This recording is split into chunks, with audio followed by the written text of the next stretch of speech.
says Iran has agreed to resume IAEA nuclear inspections. Probably by this week. U.S. Vice President J.D. Vance said on Monday that Iran has agreed to allow nuclear inspectors from the United Nations International Atomic Energy Agency back into the country for inspections of its nuclear sites and material, and added, "We have made a lot of great progress on nuclear talks." Vance said allowing the nuclear inspectors back in is probably what we're most excited about as Americans. He called it a very, very good day.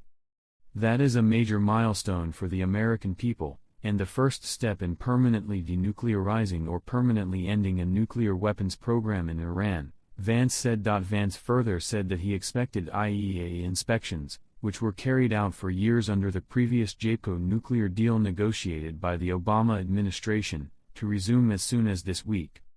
4 objectives achieved in talks, Vance said 4 objectives had been achieved in talks so far: allowing the IAEA nuclear inspectors, building a mechanism to open the Strait of Hormuz, building a mechanism for deconfliction for the regional ceasefire in Lebanon, and stepping up a process for future negotiations. Vance told reporters in Switzerland that though he will be heading back to the U.S., the technical talks with Iran will continue over the weeks and days to come. "We laid a very good foundation for a successful, final deal," Vance said, adding, "There is still a lot to do." Vance touted good progress in the first direct talks between the U.S. and Iran and called the past 24 hours probably the most peaceful that we've seen in Lebanon since the war began. Israel's conflict with Iranian-backed Hezbollah in Lebanon derailed efforts for peace talks on several occasions. U.S.-Iran war and Israel-Hezbollah fight a bit of chicken and egg problem.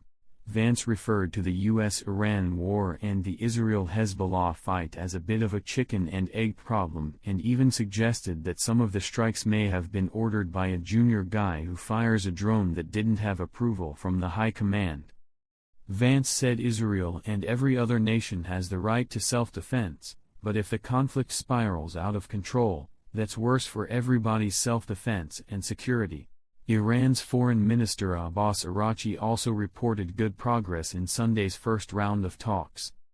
Iran's foreign ministry spokesman Esmail Baghouti earlier downplayed talks about the Iranian nuclear program on Sunday, telling reporters there had been a very brief discussion on the topic, but there was no discussion of details, and it cannot be said that negotiations on the nuclear issue have begun.